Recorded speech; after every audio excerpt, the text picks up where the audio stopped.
Hello and welcome to episode 99 of the Curling Legends podcast. My guest today is John Kawaja. A reminder that if you are listening in your car or on headphones, you can also go to thecurlingnews.com and watch the podcast with some additional graphics and old photographs. You can also find older episodes of this podcast, along with the most recent episodes from Two Girls in a Game, along with many other articles, some by me, that you can read and follow along with what's going on in the sport today. After you've done listening to this episode today and you want to check out some of John Kawaja's games, they're hard to find, but you can go to Curling News Podcast Present YouTube channel, where I've started to digitize a bunch of older curling games. And I got about 19 games right now, with the earliest going back to the 1983 Brier semifinal and championship games. The 83 Brier semifinal against Bernie Sparks is a classic old game with some incredible shots and every type of broom being used. I highly recommend that one. And then we've got a number of skins games and all the way up to the 1997 trials, which John and I will touch on, which is really right around when he then left the sport and focused on his career, which took him to California, took him out of a curling hack and put him onto the golf course and into the boardroom. His career with Adidas eventually led to roles at TaylorMade. John has really been outside of the curling community since his mid-30s, but he actually still has a passion for the game. It's not part of this episode, as we spoke a couple years ago. John most recently joined the board of the curling group and is participating in some of the developments around Rock League and the new iteration of the Grand Slams. So I'm hoping this just becomes a part one of a conversation with John. And as his involvement in curling continues a bit from behind the scenes, it'd be interesting to talk to him in a year or two and see where things have gotten there. But we go back into his early days as a junior. John lost the Canadian Junior Championships in 1980, then headed into the men's ranks, initially as a skip, but then quickly joined ranks with Paul Savage. The two of them joined with Neil Harrison and Ed Werenich and created what became and was coined the Dream Team. And that team won the Brier in 1983 when John was just 21 years old.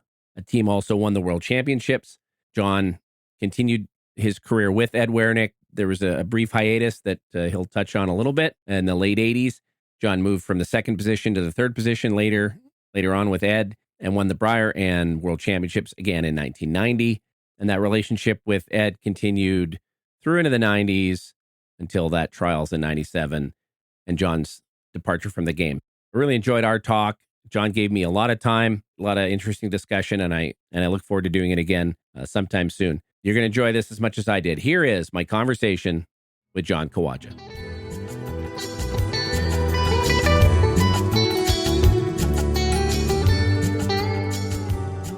Bob Weeks was mentioning, so did you grow up with Bob? I did. I met him at Weston Golf Club. He was a member, or his dad was a member. I'm not sure if he was. Anyways, I worked there when I was kind of late teens. Met him there, and we curled a little bit together, and I was an usher at his wedding, and we still stay in touch. Well, was it Bob that mentioned a story once about when you were at TaylorMade and there was a room with a bunch of top golfers in there, TaylorMade golfers? Somebody threw in a video. Was that Bob that did that? Threw in a video of your old curling days? I think Bob supplied the video. But there was another time at the Masters, he was going around showing players who I'm friends with old pictures of me curling and pictures with long hair and getting reactions from them on tape. I have no idea where he used it. I actually think he put it on TSN. But when you went into that world, did you change who you were in a little way? Did you kind of leave Canada and leave your curling history behind, or what? I know we're jumping ahead here quite a bit, but you really did sort of drop out of the Canadian curling scene. I did. One of the questions actually Wayne Madaw had was about that. What was that decision like? How did that all come about? Yeah. I was working for Adidas at the time and had, an opportunity to kind of move my career along there. I had a young family. I have a 30-year-old daughter and a 25-year-old son. My son was about to be born January 98. and we had just lost the semifinals of the Olympic trials. And, I mean, I had, won Briers and World Championships and the top events that you could play in, everything but the Olympics. And it was at the very start of, I guess Nagano was the maybe the first medal sport. Yeah, it was the first medal sport for curling. Yeah. And the attention and focus of curling was just in the infancy stage of shifting to the Olympics, and I couldn't see myself playing for 4 more years. So just How old were you at the time? 57. Yeah. And if I couldn't play at the highest level, I wasn't going to play. And then I only lived in Canada for another couple of years and moved to Portland, Oregon in early 2001, and then moved to Southern California in 2004. And it's pretty easy to forget about curling when you're living, when you can play golf in shorts 12 months a year. So, were you a pretty accomplished golfer, or I mean, I was an okay junior, but I had a lot of my friends were a lot better than I was. That they went on to play various tours, Asian Tour, PGA Tour, whatever. And so, yeah, I mean, I love golf, but I wasn't nearly as good as I had hoped I would be. And I didn't get in the golf business until back in the golf business, because I had an opportunity to join the TaylorMade Golf Company in 2004. So that was the reason for my move to Southern California. I've spent most of the last 20 years in golf. In fact, I've just started working for another golf company here in Los Angeles. I'm in Los Angeles 4 days a week, and love it. I mean, it's You're president of G4, which I think I have some of the products. Actually, I probably have a shirt in there somewhere. Yeah, good. Well, let's go back. So you were actually born in Quebec. I was born in Quebec. My dad was in the pulp and paper business. We were born in a small little town, or I was born in a small little town about 5 hours north of Montreal. We were the only English-speaking family in town, I think. What did your dad do? He was in the paper business. Was he on the business side or an engineer, or what did he? Well, he was on the business side, and he is an engineer. Yeah. Curling available there in that? And what was the town? Do you remember? What was the? It was town was called Chandler. It's Chandler, Quebec. It's on the Gaspé coast, famous for the big rock. I was only there for 5 years. Spent 2 years in Montreal. Then my father made the decision to go back to school. We lived in the winters in Boston and the summers in Montreal.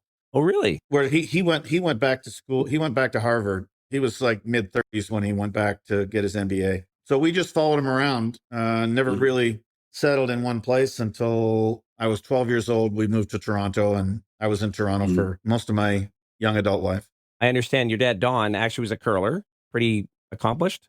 I mean, he was a good club curler. I think he has a very vivid imagination. I think he remembers that he was a much better curler than he actually was. But what he was a really great. I mean, it was obviously a great dad, but it was fun to have a father that followed you along, and he attended all the Briers and had a blast. So it was great. Yeah. Art Lobel had mentioned that he had played your dad. Yeah. Back in the Quebec days, and club curling back then and competitive curling was not as big a gap as we see today, right? There was always aspirations, regardless almost what level you were. You thought, hey, I could win a Purple Heart. Yeah, I guess back then, I mean, that's really where the journey started, was in the club. Whereas I acknowledge that I'm removed from it, but it seems to be much more of a reach now. And, to think a club team could potentially win a provincial championship or qualify some other way. Well, depending on the province. Yeah, true. It's certainly from a national perspective, been a long time since anyone been close that wasn't in the top 5 in the world. Yeah. Where would you have thrown your first rock then? In Toronto? Or before then, had you been? I threw my first rock. We lived in Newcastle, New Brunswick, which is now Miramichi, New Brunswick. And I would go to school, and we lived on the paper mill, which was a significant bus ride. So I could either, wait for the bus or, fetch a ride some way, shape or form, or walk over to the curling club, get a ride with my mom. She would play in the afternoons. Well, I was going to ask, so your mom was a curler too then? Yeah, she played. And then I ended up, kind of sneaking out on the ice and throwing rocks. And then I think I was 11 or something. And dissecting her strategy the whole drive home. So I'm sure she was really impressed. And you got siblings? Because Terry, your brother, I read about him. I have a younger brother, Terry. He's been in New York forever, since the late 80s. And then I also have a younger sister who's still in Toronto. Did they curl at all, or? Terry curled a little bit, not very much, very, a bit socially. He hasn't curled in years. And my sister never took it up. My sister's probably the best athlete in the family, but never took it up. And later in life, she's 3 years younger than I am. So she's, 59 or so. But she's for the last 10 years or so, she's been playing women's hockey and loving that. So it's awesome to see her still be athletic. And I just saw a picture the other day. They won a tournament. So she's focused on, she and her husband both are hockey. It's a hockey family. Both sons played hockey at a pretty high level. So were all your siblings as competitive as you? Because I remember you and see you as a very competitive player. On the ice, you always had an intensity about you. Very focused. Yeah. Is that the way you are all the time, or just on the ice, or in golf or other sports? Or? Well, I mean, in golf, I'm not sure I realized I wasn't good enough to expect that much of myself. Although at times I do. I think if you pulled the audience around, folks that have worked with me, over the years, they would probably describe me as being fairly intense. Yeah, on the ice, I was, I mean, if I had to do it over again, I would love to have had the demeanor of some of my teammates. I mean, Eddie Werenich, could be surly at times, but I mean, he was a very approachable guy.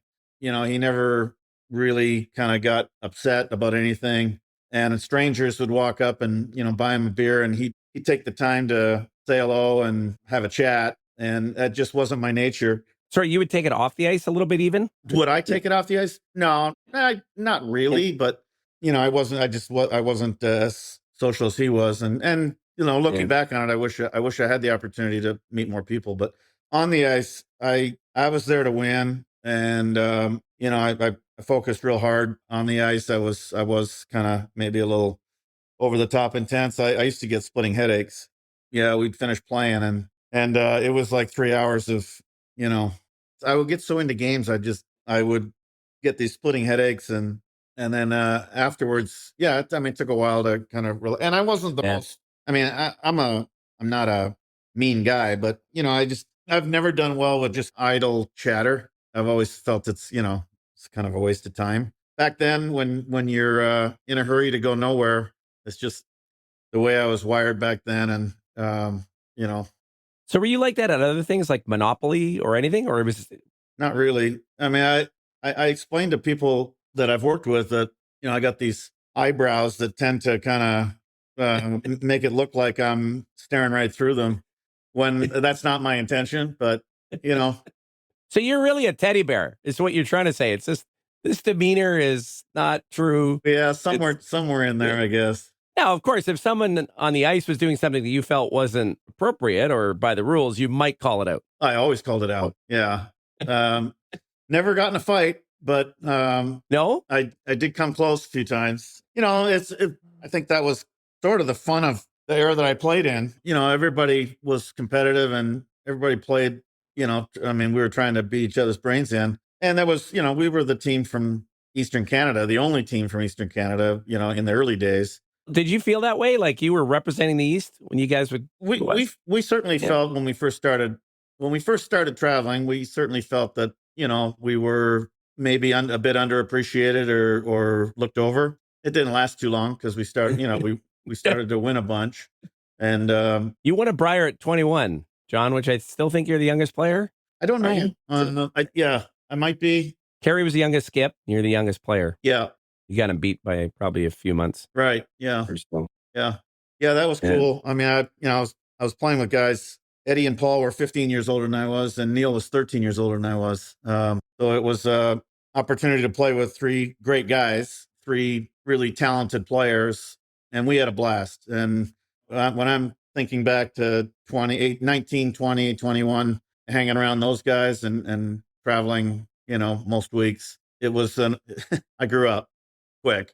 Before we get to that, because we jumped ahead briefly, I found a photograph in a newspaper, and I'm going to share it with you.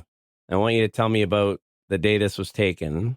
It's probably going to bring back a memory right away. Well, it looks like we lost. Canadian Junior Championships in 1980. Okay, yeah, the same Marie. Early days in juniors, you're in Toronto. You're really taken to the sport, clearly. Yeah. I'm assuming you're playing a lot, practicing a lot. You've built in a team. Like, what was the high school era like for you? I was obsessed. I mean, I every chance I got, before I had a driver's license, I'd ask my mom to drive me over to the club so I could throw rocks for hours and hours. And what club? What was the first club? Tam Heather, same club that Mike Harris and his team played at years later. You know, quit hockey because I wasn't much of a hockey player, and really focused on curling in the winter and golf in the summer. I got pretty good at curling, and you know, it was kind of consumed me as a young kid. So leading up to the Canadian Championship, I talked Graham McCarroll into playing with me. We played out of a club across town, which didn't really happen much back then. But I played with three fellas, including Graham, from the same. So had you butted heads with Graham before? Yeah, we had competed against each other and decided we were going to put a team together and see if we could win, and beat Glenn Howard in the final that year, the Ontario Championship final. What do you remember about that game, that Ontario final? Was that a playoff? Because it wasn't a round robin; it was an actual playoff. Yeah, I think we both finished 6-1. Or maybe it was we were both 5-1, and that was. Well, I think you were both tied. Final round robin game or something.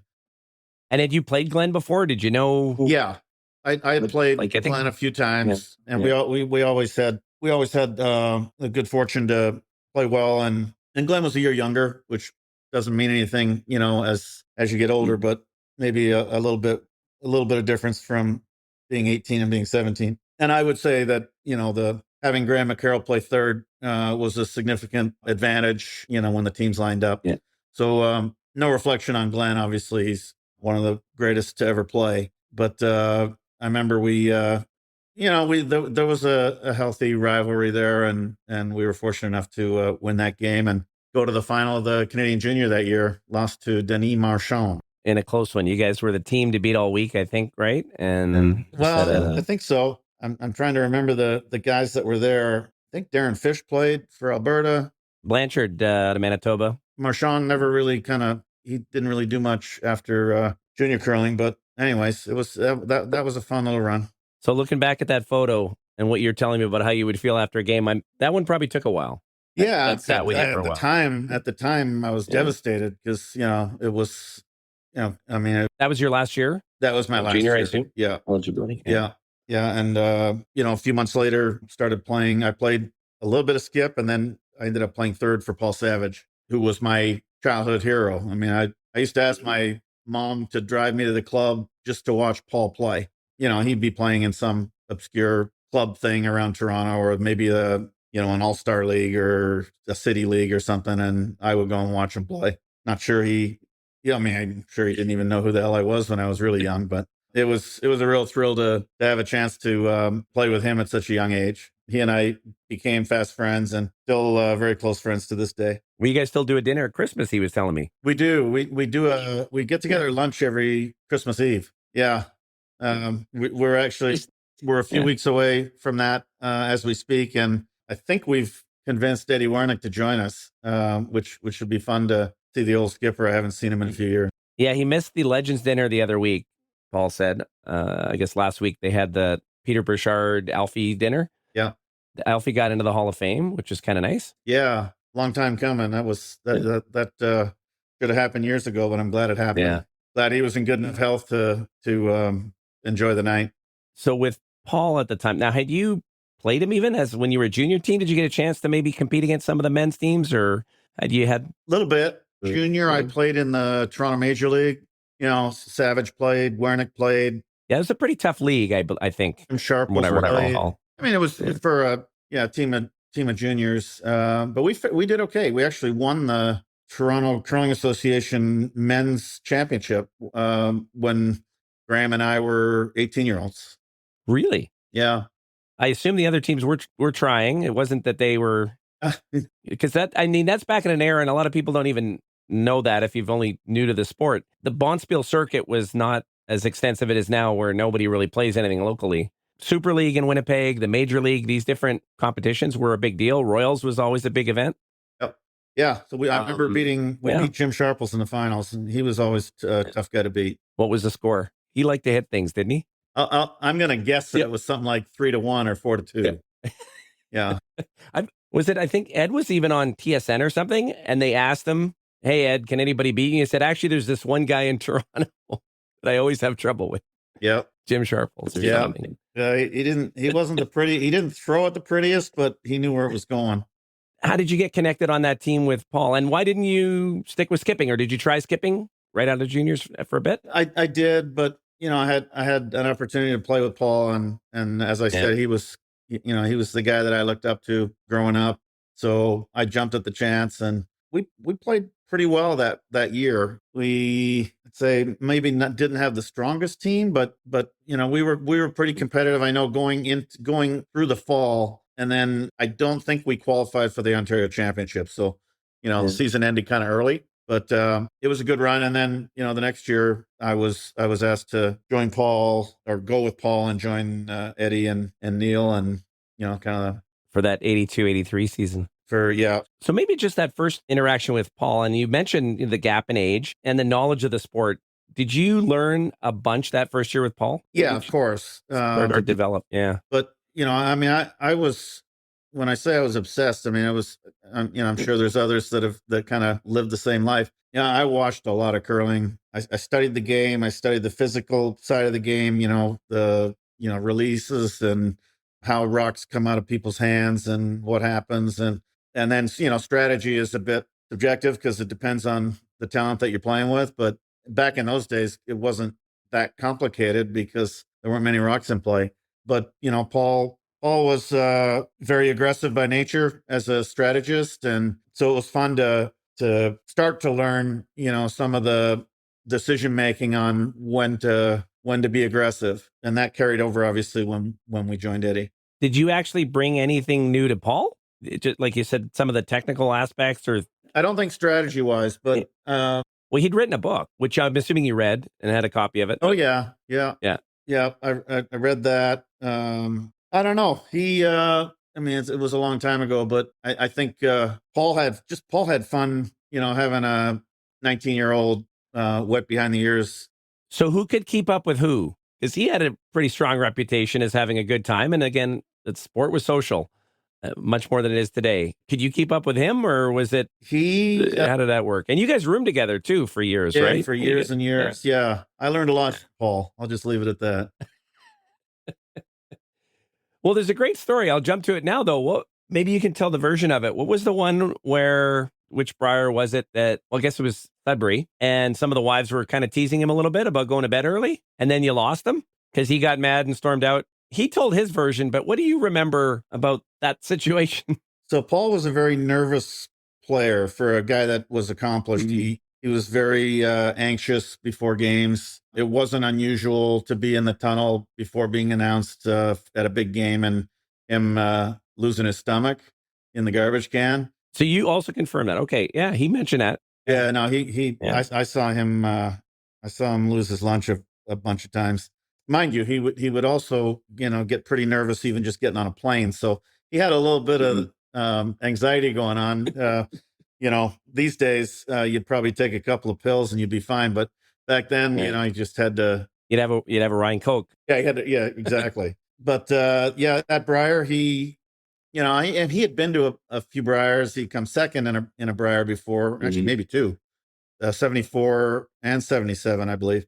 Certainly 74, he came second. And, he wanted to win. And at that time, he was, 36, 37. So he was probably thinking, I don't know how many more I'm going to get back to. And midway through the week, and we were rolling. We lost one game in the round robin fairly early. I think it was our fourth game. And then anyways, he got in one of those moods and decided he was going to go to bed. And we kind of chuckled at it. And then the girls got on him, and we're not quite sure where he went for the next about 6 hours. But my bet is he probably didn't go to bed. I think I have to see this video. I was reading again about it. I forgot that Barbara was interviewed the next morning. She was. And she didn't know where he was. No. She didn't know where he was and didn't quite know how to answer the question. So, but you guys were never concerned, were you? no, I mean, he's a big boy, and it wasn't the first time, he would have maybe shown up the next morning a little rough. He was a pro. Okay, but it's the Brier. I mean, it's not the Vernon Spiel or the Royals. But still. I think it was kind of later in the week, because that would make sense, because he probably was getting a little nervous about playoff time. But we were, we had most of those games in control. I think we went 12-1 that week. So we didn't lack for confidence. So we weren't too worried about it. But rewind it, okay, before. So Ed he made the Briers a skip for the first time, right? In 81. Yeah. So 2 years before. So was it, I mean, it was always known that Paul was probably one of the most prominent skips in Ontario. That was not in question, probably because of his history and success he'd had.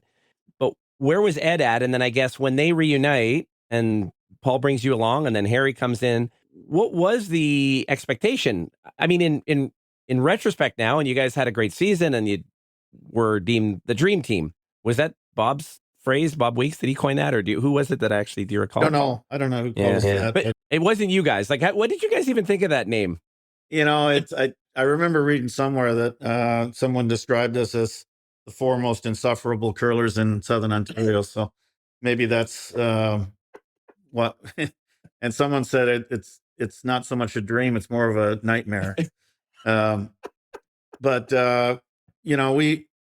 we put the egos aside, and I was delighted to be asked to play on the team. And Eddie was clearly the best strategist in the game at the time, certainly, from the part of the country we came from. And Paul recognized that, and just the chemistry just worked. I mean, Neil was a lifetime lead that applied his trade better than pretty much anybody at that position. And, I threw some weight pretty accurately that, could get us out of a little bit of trouble if the end didn't get off to a good start. And, Paul and Eddie just had amazing touch. And Eddie played aggressive. We played, I mean, the rules didn't allow you to play crazy aggressive, but we got the most out of it. We weren't afraid to throw it around a center guard when somebody threw one up, early in a game, late in a game, didn't matter. Well, and to your point about Paul, and he said this to me, he loved playing third. So a lot of that anxiety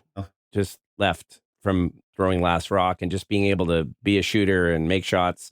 He skipped at a really young age. I mean, he skipped at the Brier in 1970 as a young guy. And he was the best in Toronto, for a good 10 years. And was an anxious guy. So, I mean, I think he was happy to kind of step out of the limelight a little bit, throw third rocks. And as I said, Eddie was better built for that position. And he proved that over the next 25 years. So, yeah, I think it's been talked about. It's just Ed calls up Paul, I think, right? And then Paul says, yeah, I'll come and I'll bring John, and away we go. Yeah, it was either Eddie or Neil, but they called Paul, and Paul, Paul insisted on bringing me along. And of course, I was delighted to be included. So no hesitation. You had none at that stage. Yeah, none at all. But you said egos, though. You said that there's a lot of egos here. Even Harry, as an example, I had read that he wasn't necessarily that thrilled to go and play lead. He was maybe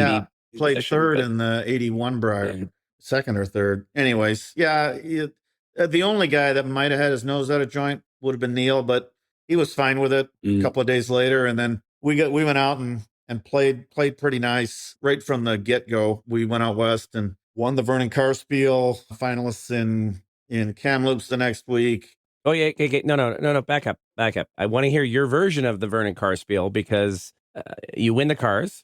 And that's the first bonspiel you won, right? I mean, I think you guys had played in Ontario and maybe... I think the first bonspiel we played in. I mean, it was...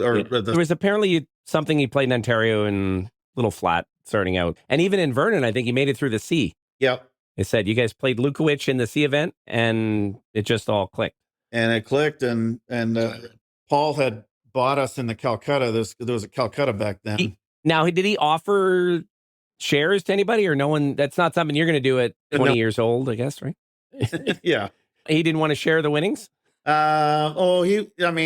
was quite generous. We spent the 2 or 3 days between the Vernon event and the Kamloops event in some of Vernon's finest establishment. Yeah. Well, the first story is that you had to sell the cars. You weren't going to take them back with you.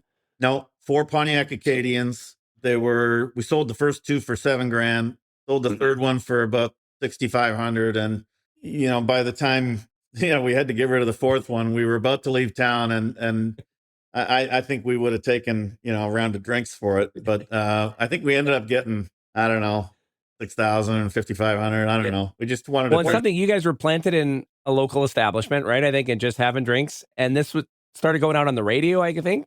Yeah. It was the story, or the guys that covered the event were nice enough to kind of promote it a little bit. And I think they were having fun with it because they kept calling us and putting us on the radio. And, as at every call, we were more and more lubricated. And, well, so how long were you actually at the table? Like, is this like noon till like the final was a Monday night, and we sold the first 3 cars between 11 in the morning and probably 8 at night on Tuesday. So that was a long shift. Okay. Yeah. So you spent one of the cars, or close to, or portion of the cars, while you were sitting around waiting to sell them all. Okay. But Paul won, I think, probably 15 or 20,000 on his own. Well, I had read $5,000, but I don't know. Maybe it was. Yeah. Well, you only put 700 on you guys, but $5,000 back then was like 20 grand now. True. Yeah. 15, 16 grand now. You didn't have much Calcuttas in Ontario, right? It wasn't the same. None. We'd heard of Calcuttas, obviously, but not for curling. And it was kind of serious stuff. At $700, I think we might have been the cheapest, team off the board. Nobody even. Well, yeah, because you were sort of not known, even though like today you would have been known just based on the pedigree. But back then it was very regional. Yeah. And the Westerners could be a little. Yeah. And I'll apologize. A little snobbish about their curling proficiency. Yeah. At that era. And Ontario hadn't really been that prominent in the Brier. And as you say, Paul hadn't been able to win one. It was really Alfie in 67. It was, I think the Westerners feeling like they were, overall better was fair enough, because they were, but they hadn't seen us play. And we managed to kind of change a few people's ideas. By the time we finished the fall, I think everybody knew that we were pretty good. We could play with pretty much anybody. So, and I had forgotten this, but I watched the 83 finals. You guys actually used you used rink rats, and did you have hairs? I guess at the time, but no corn and hairbrushes. Yeah. Or did Eddie had the corn in the house? Eddie had the corn just because he grew with it, and it was just he didn't want to have to switch around. But we all used rink rats, and that was back in the day when we actually thought we could hold a hit with a rink rat better than we could with a brush. Really? Had you tested it out, or it was just gut feel? It sounds goofy saying it, 40 years later, but yeah, I believed it at the time. We did a pretty good job with those rink rats. It'd be interesting to go back and try to test them. You may not be following, but in recent years, there's been lots of sweeping controversy, and they still are figuring out what makes rocks curl. Now they're talking about micro scratches and all this other stuff. Hair brooms have been outlawed. Might have seen that. So it's interesting. Like I had talked to some players about the fact that even corn brooms, guys would try to manipulate the sweeping. Oh yeah. And there was techniques that were used, not even just the preparation of the broom or a fresh broom, but even the way you might sweep. Yeah. There was a team in Saskatchewan skipped by Tommy Reed, Jim Wilson, and his brother named Tom Wilson. Yeah. They played front end, and they were good. They were the best team that I ever saw manipulating. It's a bad word. They knew what they were doing with corn brooms, and it's just little tricks of the trade. They would sweep. They wanted corn out there when they were throwing, and they didn't want corn out there when we were throwing. So they would throw it down a path. They might sweep it. They might feed it a little, or kind of do what they could to work with the rock a bit, and then on the way back they'd walk the path and with the cleaning the path a little bit. In those days, so we just say that's not going to work, so we just feed the straw right back into the path, and that led to a few kind of chin to chin moments. with some folks, and as I said, never got in a fight. But Okay, what's the story about when it came close? Can you tell the story about when it might have come close? there were a few times when when a rock's coming to the tee line and you want to sweep, but the other guy keeps sweeping. I would just be in his ear saying, "You can't stop. You if you sweep, you can't stop." And some of them would stop, and then it would be a problem. Or brush sweeping at a nice pace and not too aggressively. Yeah, they'd only do it once, and then I never did it, but I mean, I'm not a fighter. I've never been in a fight in my life, so I think I'd probably be on the losing end. But I did my share of threatening. Well, let's go to that story then. Let's jump ahead to that Worlds against Denmark. Against Sweden. It wasn't the semifinal. Oh no, sorry. Well, there was some controversy with Sweden in '83. Yeah, and then Denmark in and then Denmark was in 1990. And the comment in Denmark was that actually maybe you rattled the other team, or they got rattled because there was a potential they were plowing, or there was manipulating with the hair broom.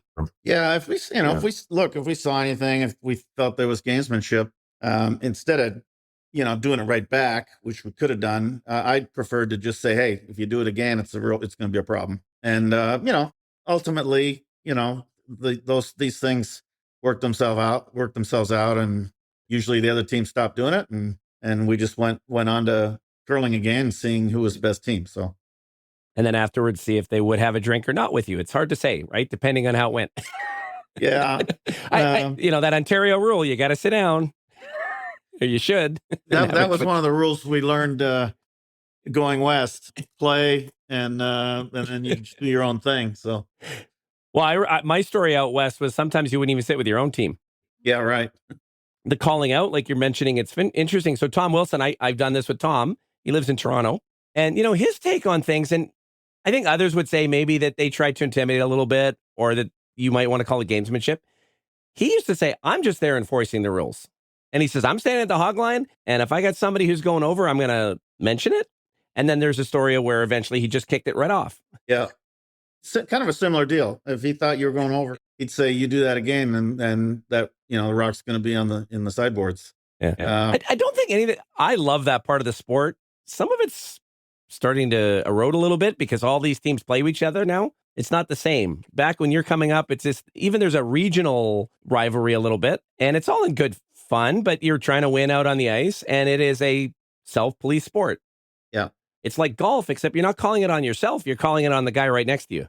Yeah. He's on the opposing team. And if they know that if they know, they usually, my experience was they'd stop, and the game would proceed, and people. It's a fine line, right? Like, you don't want to get yourself too worked up to get you off your own game, but if you can rattle the opponent a little bit, and it's not necessarily the intention, but the point is you're trying to own the ice in a way when you're out there. Story of the Richardsons, right? Which are considered some of the nicest guys out there, but they would wear all their patches and they would walk out there, and they used to say there was 2 points on the board before you started. So that's intentional. I'm sure when you guys walked out on the ice in '83, you're trying to walk out like we're already up on you. Yeah. Yeah. And there's kind of an unwritten there's etiquette, and then there's kind of the unwritten stuff, like this might have, and even happened during when we played most of the time in arenas, but some guys would like to stand in the path of a heavy rock. In those days you'd wear, those clumsy rubbers. I remember standing next to a guy, numerous guys. I mean, this wasn't an isolated thing. And I'd say, you can't stand there. And I'd give him a tap on the knee or give him a tap on the foot. And I'd say, get out of the path. And then if I had to say it the third time, it was probably a little more threatening. But all this sounds like a lot of bravado. It was just part of the game, really. It was just, everybody kept each other honest. People tried to get away with a few things. The game is still, it's a gentleman's sport. But it's still a sport. Yep. No one's out there trying to have fun. You're trying to win. We weren't playing for life-altering money or anything. So, but we were all competitive. So these things happen. And so, speaking of competitive, you've got Paul and Ed. Lived that experience with Paul for a year. Now you see the dynamic between the two of them. They had played together before. It had had its moments. They obviously split after their first turn together. What did you see in that? Obviously, they have a relationship. They've had a relationship since then for years. But what were they like on the ice, off the ice? What did you see as the dynamic there? Eddie was pretty serious. He was really good. He was very confident in his ability. Paul was a little more, kind of, he liked to have fun. He was, I mean, he knew he was good, but Eddie felt like he had to prove that he was good every time he went out. Mm-hmm. So that Eddie was he was quiet. He wasn't as outgoing as Paul, but super competitive, and they just found the right formula. I think Eddie playing third for Paul, I'm sure Eddie felt that, he could probably throw the last two better than Paul could, and turns out he was right. So it all worked out, thankfully. On the ice, would there ever be any team dynamic around how to call a shot? I mean, Paul had been a skip for so long, right? But my memory of it is when it was Ed skipping, it was Ed's team. And unless he asked for feedback, you guys usually didn't give it, or when you were third for him? Well, when I played third, he welcomed a lot of feedback, and I was willing to give it. As much as Tetley, or a little bit less than that? Yeah, well, Eddie welcomed my feedback. Let's just say that. But even back when Neil contributed a lot to kind of that sticky point in the game when you got to get the call right and you got to make it, or you're going to lose. And Neil really knew the game well, had a good feel for the right shot to play at the right time when there were multiple options. I always felt that I had a pretty good handle on it as well. And I would say of the four of us, Paul was probably the least had probably the lowest tone of voice of the four of us on the ice. Yeah. I mean, in the end, Ed's going to throw the rock he wants to throw, though. There was never a time that he probably threw something that he wasn't confident in or felt like, or did he ever take someone's advice and it didn't work out? All the time. Yep. I mean, at the end of the day, I'd like to think that he always threw the shot that he felt he could make, but he was a great listener. I mean, he was really as good as he was. He was really a wonderful teammate. He never ever lost his temper, never got down, never discouraged me ever. It was always trying to encourage me. It was never, geez, you really threw that bad. We weren't afraid to say, hey, I think that came out of your hand a little wide or a little tight there. And we wanted the information because that feedback was important to, figure out where to, if we had to throw it again. But he was an incredible leader in his own way. And as a teammate, he never got down on any of us. He was really fantastic that way. I read about this again as I was checking notes in the two best books I always look for, The Brier by Bob Weeks and The Burned by the Rock. I had heard this from people from Ontario as well. Did Ed actually have a rock book in his brain? He didn't necessarily document this, but I'd heard stories that he could say, well, that rock on this sheet in this club in Toronto. No, not Eddie. That was Neil and I. We were in charge of rocks. Eddie would just throw the last two that were left. I mean, he had a good sense if I threw it and thought I threw it good and he thought I threw it good and it went a little straighter. But I was very keen about that. And Neil and I spent a lot of time matching rocks and really I'm not sure if we were the first to do it, one of the first to do it. You're talking about in 83, 82, 80, or 83 season. I think you're ahead of it. And particularly out west, I don't think we were as strong in that regard, largely because we didn't play on such quick ice in a lot of respects. And they flooded more here. Shorty Jenkins gave us the wonderful, ice conditions to play on that were, in most cases, better than Brier ice conditions. So we really had him to thank for that. I mean, he gave us fantastic blank canvas, and it just made it easier, or made it more necessary to worry about rocks, and it also made the bad rocks stand out more. Well, when do you remember the first memory of that? Was it in juniors that you had even started, or did it begin in men's? I think just beginning in men's, and probably began. I threw so many rocks. I mean, I threw hundreds and hundreds of rocks a day, and I started kind of matching rocks even just in practice to try and throw to the same and have them end up, exactly the same. And when one didn't, was curious about that. Yeah, that became a routine, I guess, in the early 80s. And And when I became teammates with Neil, we kind of both felt that it was important to pay attention to those things. But just to confirm then, to your knowledge, as far as remembering specific rocks at clubs around Toronto, Ed maybe didn't have that. I don't think so. I mean, we had a book. Yeah. We had a, oh, you did have a book. Okay. I'm just saying the way it was written, and it's always interesting to hear how the legend is written. Yeah. Relative to how it probably really happened. But it's nice to think, though, of Eddie just knowing instinctively, oh, we're on the third sheet at the Tam Heather, and I want to throw the 3 rock.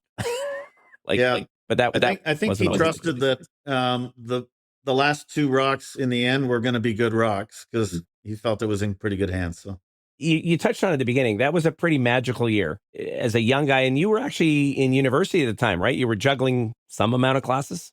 I was enrolled. Yeah. I wasn't the best student that year, or maybe even the year before. Yes, but I wasn't working.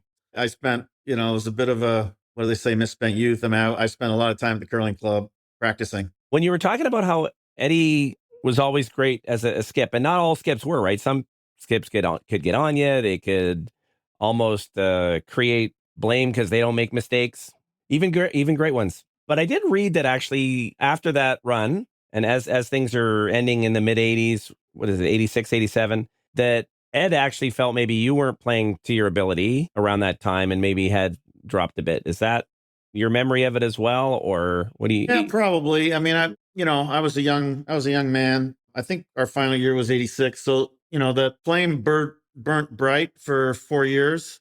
And 85, 86, we weren't as good a team, top to bottom. And I wasn't as good. And I was, distracted by things that 25-year-olds are distracted by. Yeah. You mean building your career and focusing on work or other things? Work and, bought a house. And, it was probably, everyone felt that it was a good time to say goodbye. I mean, at the end of the day, I think Paul went on his own again. And then they came back together. The 3 of them came back together for 88. And then I didn't join, I joined in 89, 90, back with Eddie playing third. Oh, I forgot to ask you something. When you had just come out of junior, I had read that actually you had a chance to play with Ed originally. Is that true? Yeah, I had yes. But he hadn't been to a Brier yet as a skip. That was 1980, 81. I had a lot of people interested in, having me. They were interested in me. I wanted to try, I felt that I had a chance to be successful as a skip. Had a miserable first kind of half year with the team that I put together, and was very happy when I got the phone call from Paul to. But it's an interesting sliding door. You could have gone to play with Ed, and it probably still comes back to the dream team and it's in a different form. And who knows? Things happen for a reason, and things turned out pretty well, pretty quickly. So there's no, certainly no, doubting any of those decisions. It worked out pretty nice. Talk about the 83 World. So what was it about the Swedes that you guys took issue with? Because that actually became a thing in the press. And we're talking actually about the team is the Hasselberg team. Yeah. And that's Anna's dad, I think, right?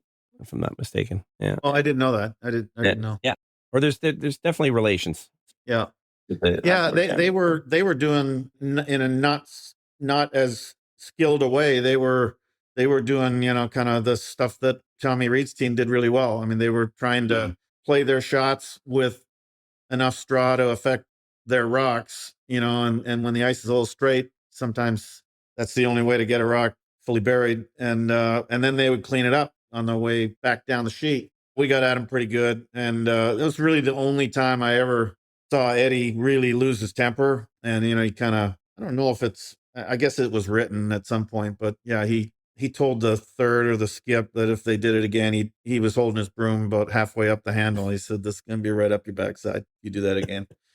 And I'm sure they didn't know what to think, but there's no guarantee they understood what he was saying necessarily.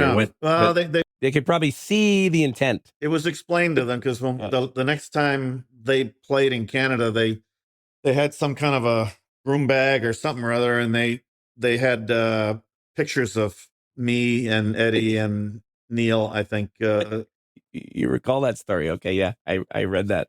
You didn't have photos of them anywhere. I mean, Ed might have had it on a dartboard at home or something. I don't think so. Yeah. I don't think they really registered after that game with us, because I don't think we ever played them again. So When you look at back, then let's just think of that Brier. You can combine them if you want. That Brier Worlds, just what was happening, that experience. I mean, that's your first Brier. yeah, And your first Worlds. You've had this great run in the Cashville circuit, but you're actually fulfilling a dream. And same for Ed and Paul. As great as they'd never been there yet, hadn't done it. When looking back, what do you remember about the days, moments, things, anything that happened, things that kind of come back to you? well, what I can remember pretty clearly is that we felt that it was our Brier to lose, and if we played remotely close to our potential, we were going to win. Very confident going in. Got off to a good start. I think we lost our fourth game, then ran the table, beat Bernie Sparks in the semifinal in a game that actually wasn't very well played on our behalf. But fortunately, our skipper made a bunch of really, really good shots to prevent a disappointing end to a great week. So we got by that game. I think the final score was 6 or 7-3, so it wasn't close on the scoreboard, but we had some shots there where Eddie really pulled us out of some trouble. And then I think we significantly outplayed Lukowicz's team in the final. I mean, it wasn't. I think it was a close game, but we had control of that game the whole way. But any moments that you can think of afterwards, a reaction Paul had after winning, or just, I mean, we talked about Paul disappearing. We know about that story, but is there anything else kind of thinking back? We were pretty relieved because, we set our sights on winning that. We felt we were the best team. We felt if we executed, we were going to win. And, those are long weeks. So there's less elation and just more. It wasn't relief, but it was just really satisfying to go and do what we felt, we were capable of doing. And then the World Championship was a little different. We played in Regina. The field was mediocre. The ice was not great. It was kind of it's like 3 or 4 weeks after the Brier. And, I think everybody kind of feels like, it's a bit anticlimactic after winning the biggest event we'd ever won. At the same time, though, there's, you've got a pretty heavy weight on your shoulders to win on behalf of the country. And if you don't win. And in 1983, Canada had lost quite a few. Like there'd been that gap. Yeah. Won in 80, didn't win in 81, won in 82. So really it only won 2 in 10 years. Yeah.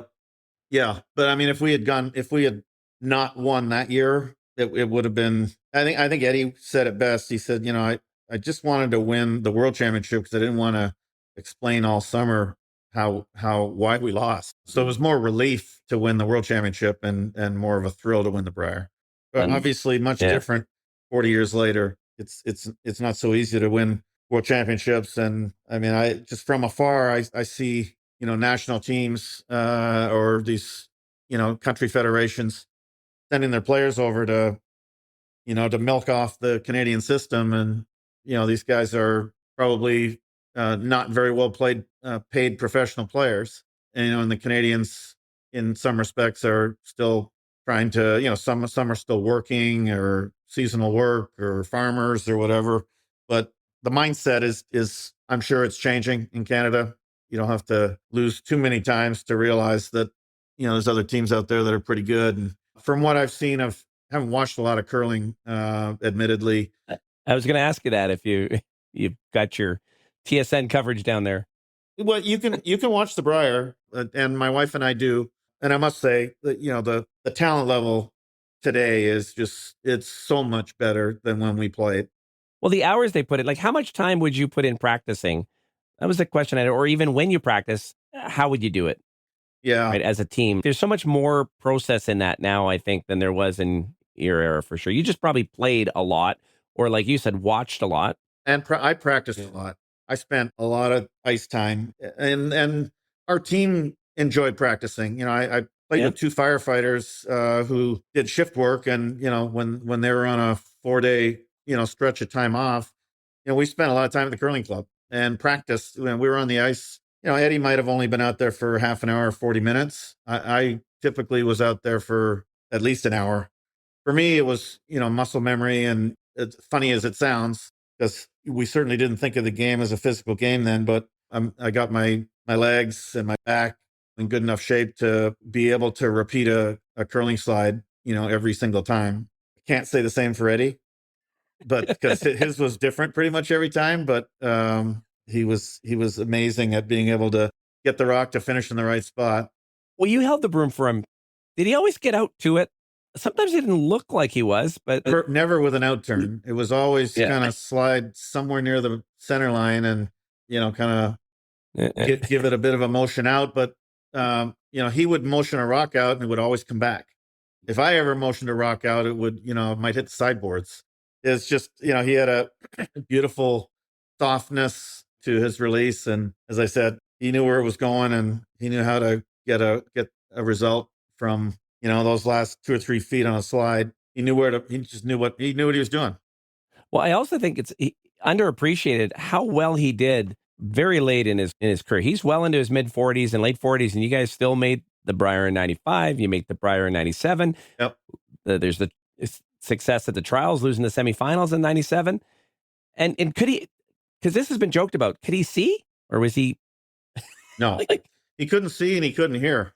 I remember in the Olympic trials in 97, he threw it pretty good that week. That's another week. It's hard to say we deserved to win, but we felt like we were going to win that, especially as the week started to build. Messed up a game against, and we should have won a game against Kevin Martin in the semifinals. We always had a tough time against Kevin. He definitely was one of the very few teams in the world that had our number, and we would just find ways to lose to him. I give credit where credit's due. Kevin's, one of the greatest ever, and was, we had so much mutual respect for each other. I knew he loved Eddie. You talk about the obsessiveness and watching games as much or studying. Bartlett told me Eddie was the man in Kevin's mind, right? That's who I want to emulate, and how you call a game and how you get, even though Kevin started out with such a simple strategy, hitting everything and play it simple, but he still looked to Eddie. And I think he probably got very focused on playing against you guys. And always found a way, he typically found a way to beat us. But he's also coming up, and you guys are just, well, how old's Ed then in 97? He was 50. I guess he's 48, or he's 50, right? Born in 47. So you might have just missed your Olympic chance there, right, John?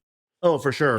We were on the, we were past our best before date for sure. Yeah.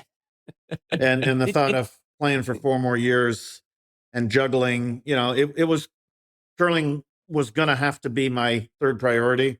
And it was always my first.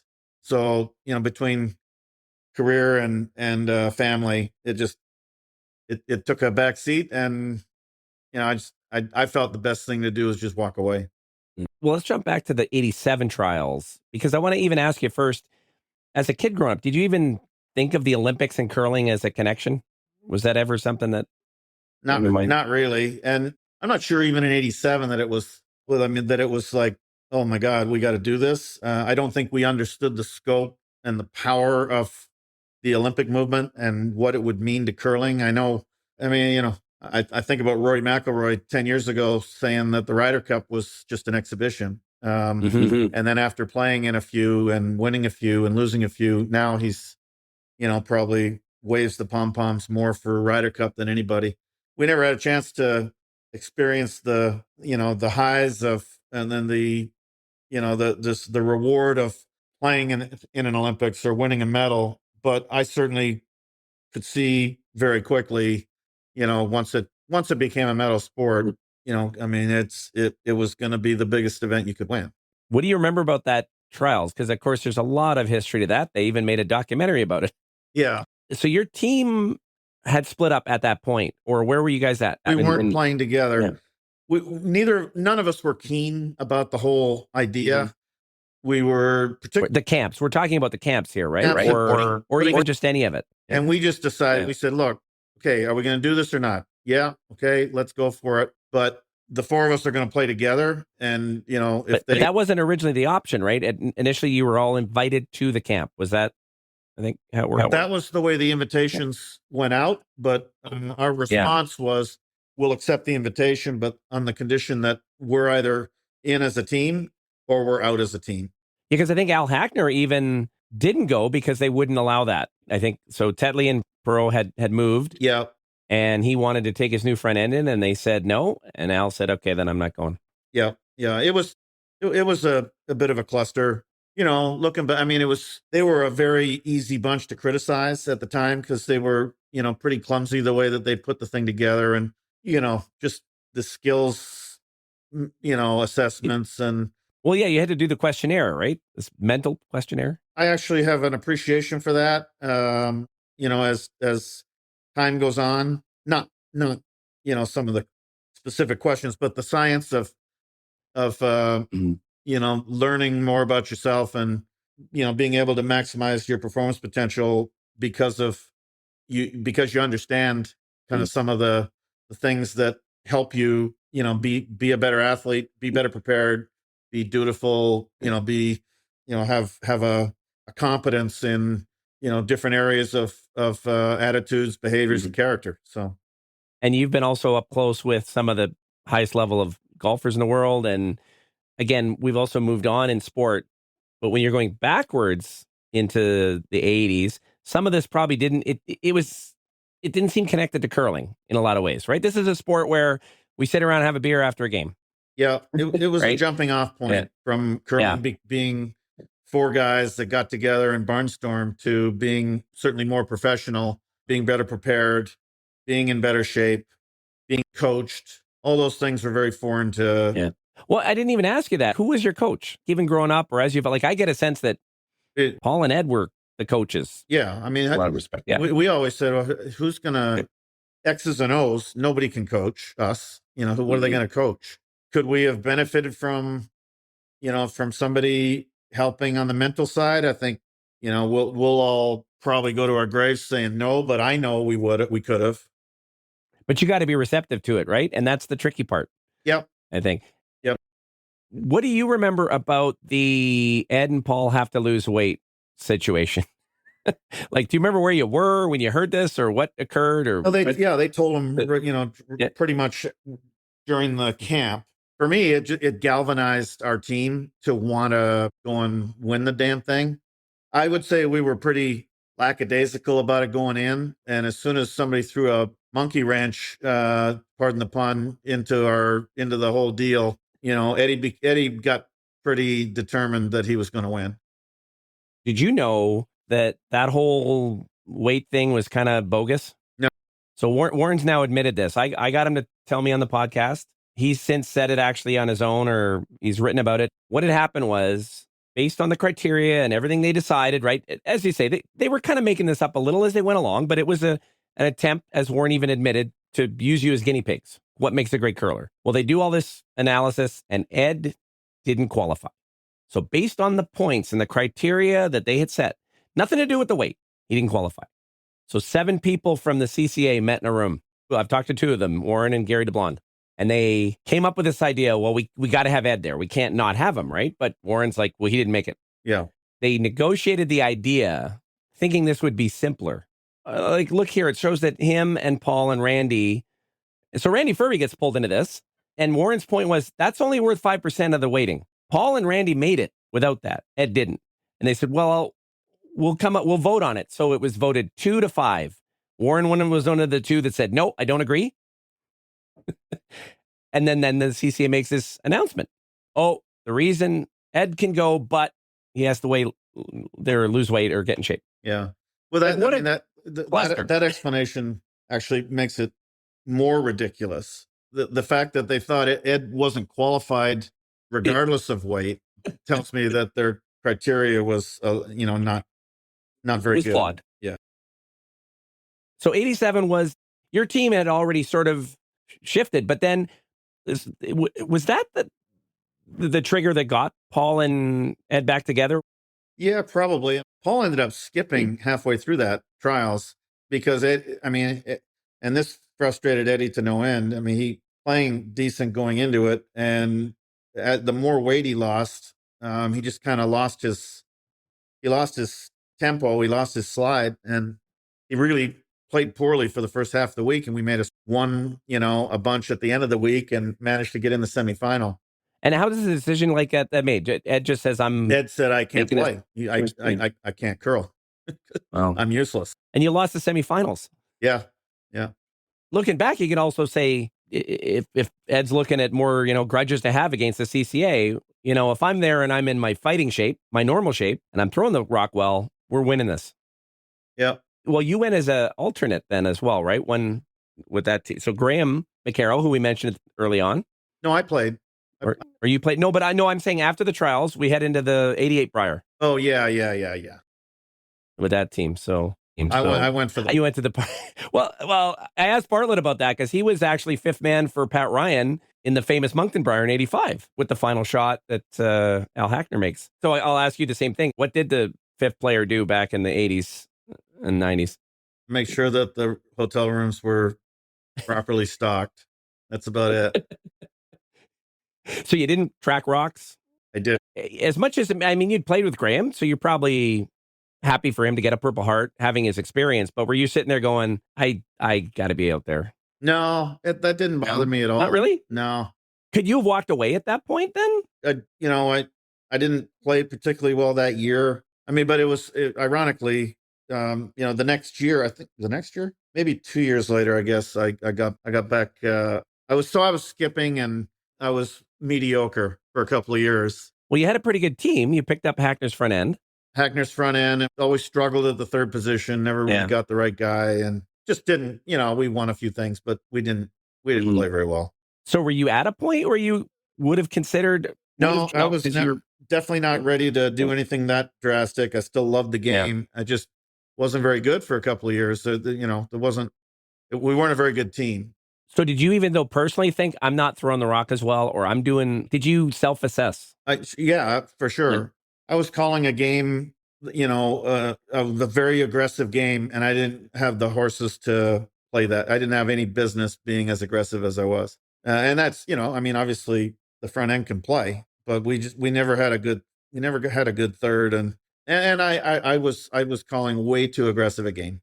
Did you enjoy skipping though? Back how we talked about how Paul got really giddy playing third for Ed and maybe enjoyed it more. But in your case, were you just a guy who said, I'm just going to play wherever to win because I'm competitive? Or did you really enjoy skipping and miss it a bit? Or I enjoyed curling. But I, clearly, my track record would suggest that I'm a much better third than I am a skip.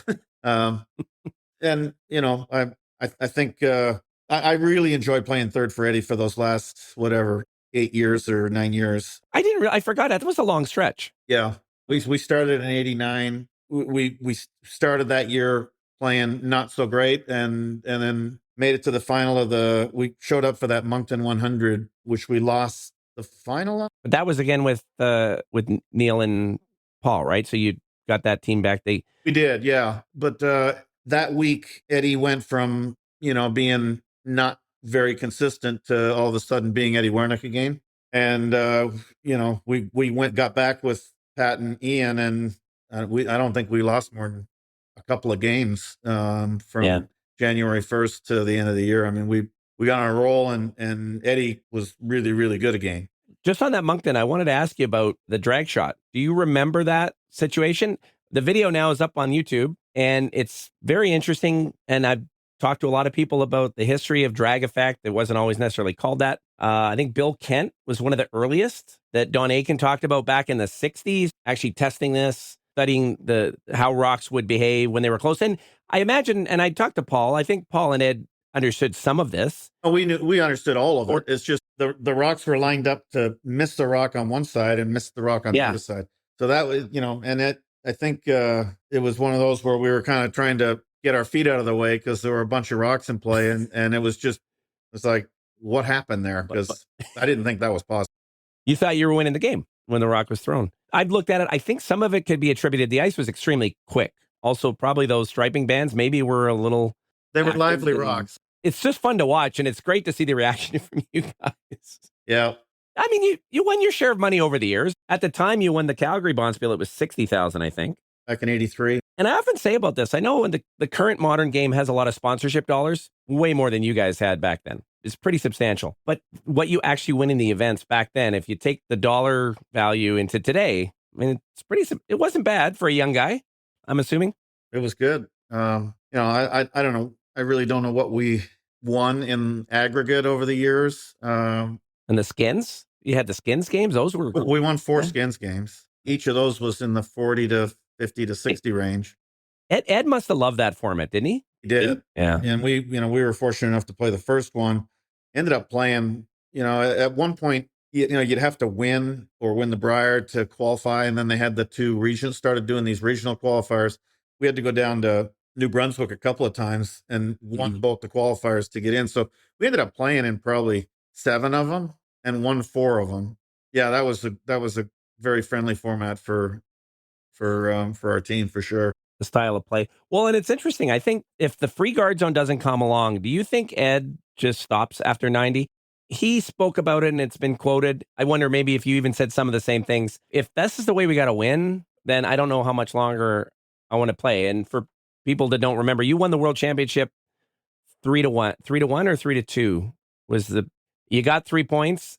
There was no messing around. And even earlier that season, had you guys adopted more of a get control and then keep control? We were aggressive until we were tied with the hammer or 2 up without. So, and there was all kinds of rocks in play the first 2 or 3, 4, 5, however long it took to get to, where it was our ad, if you will. And once we got there, there wasn't another rock in play, and it wasn't pretty and it wasn't fun, but we were pretty proficient at it and just kind of what you had to do to win a game. We actually made it fun. Even though it was boring, we tried to make, kind of get some enjoyment out of it. But I think those were, as the ice got better and the rules didn't change, there were a few years there, 89 with Ryan, kind of doing the same thing. The game was not really very fun to watch. You must have thought this has to change, right? I mean, I know some people out west thought it was perfectly fine. In fact, I think there was a letter that came from one of the Alberta associations said we should have caution about this 3 rock. Like, that's too much. We practiced that way. We way back from the beginning of our 1983 team. Those are the rules when we played 2-on-2. Those are the rules we practiced by. Oh, so because I heard the Moncton rules were the Howard rules. Are you claiming that maybe they could also have been the Werenich rules? Or yeah, I think we were both doing the same thing. I mean, you couldn't remove a rock that was in front of the rings. Well, at Assiniboine, they used to do a 1 hit and end. So if you're playing a practice, you can only throw 1 hit. Yeah. And you could use it early, you could use it late, but you can only remove a rock once. And Ed, under the 3 rock rule, obviously, or just creating a little more offense, I think it was a benefit to him and to your team for sure. It seems like it. Yeah. You guys had some of that success against teams that probably maybe, or certainly had a skip maybe that could throw a rock better than Ed. Every one of them. Well, but he won the hot shots in 95. Yeah. How did he do that? A miracle on ice. Because what was the story? That he wanted to take yellow rocks so that he could see the red ones? Yeah. So, I mean, we joke about it, but obviously he always knew where it was going and just had an incredible touch. And, he'd throw hack weight hits that, he'd make a double and each rock would, kind of squirt out of the rings by about 5 inches. And, it's just think of how good he was. Yeah, to be able to play those shots. So during COVID, and I think you joined us for some of that, right? We watched the 95 provincials. Yeah, right. I did, yeah. So again, you're 4 down to Harris. You come back to win. You're dead to rights against Madaw, and Wayne still talks about this shot to this day, right? That we're talking about Ed's outturn, and he's got to hit a rock that's almost on the boards. Yep.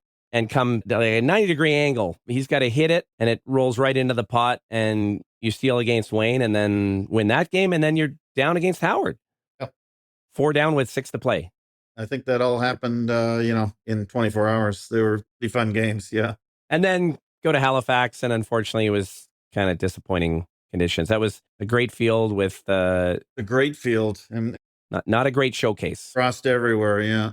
Well, yeah, I mean, we've jumped around a bit. We've covered lots of stuff. I mean, we didn't even get to that 90 Worlds. We touched a little bit on the controversy with Denmark, which I guess what was it that really happened there again? Oh, yeah, it was this maybe a snowplow or something. Again, well, we've touched on these. There was never any fights, right? There was never any fisticuffs or No, and we like that. pissed the Scottish team off. I think Eddie described their outfits as pajamas.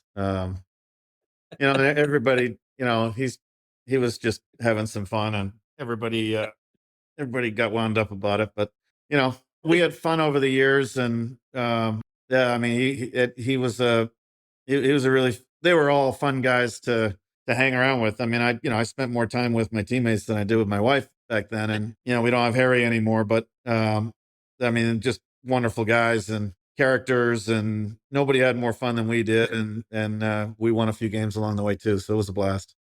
You were called the Lebanese Lion? I'd forgotten that. Or not? Was that a reporter called me that when I was in okay? So that wasn't really a. So Galsel never gave you a nickname then, did he? He didn't. Which is hard to believe. I mean, with the name Kawaja, you'd think there'd be something there. I got to challenge Paul on that. He could have done better. He had a few descriptions for me that were longer than one word, or more than a nickname that'll go unmentioned. But yeah, I actually had the opportunity to play a few times with Paul. We had a lot of, I think, mutual respect and got along great. And I thought he was hilarious, because he is. Still is, yeah. Yeah, so we played in Thunder Bay. We played somewhere else, and it was a blast. Did he play? I think he skipped and I threw last rocks or something or other. We did well in Thunder Bay one year. I think we got to the final, and just I don't think I've ever laughed so hard.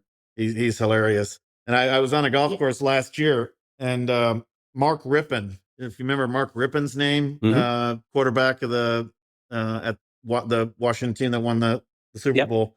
His brother's son is Brett Rippon, who is the backup quarterback for the Jets now. He started the season with the Rams. Anyways, we're playing golf at my club, and Brett and his dad, who's a Canadian, I think he grew up in Calgary. Someone said, "Oh, there's a Canadian in the group behind. Who's that? John Kawaja." And he said, "I know that name." And so he's on the 18th tee. I'm coming up to 17 green, and he says, "Hey, did you ever beat Paul Galsel?" And I said, "Every time we played him." So I guess he knew Paul. And we beat, his son Brett and I have become good friends. But Paul won Athlete of the Year in Alberta one year. I don't know if you know the story, and then got busted on the drive home. DUI on the right. Well, no, it wasn't DUI. It's a different substance, I believe.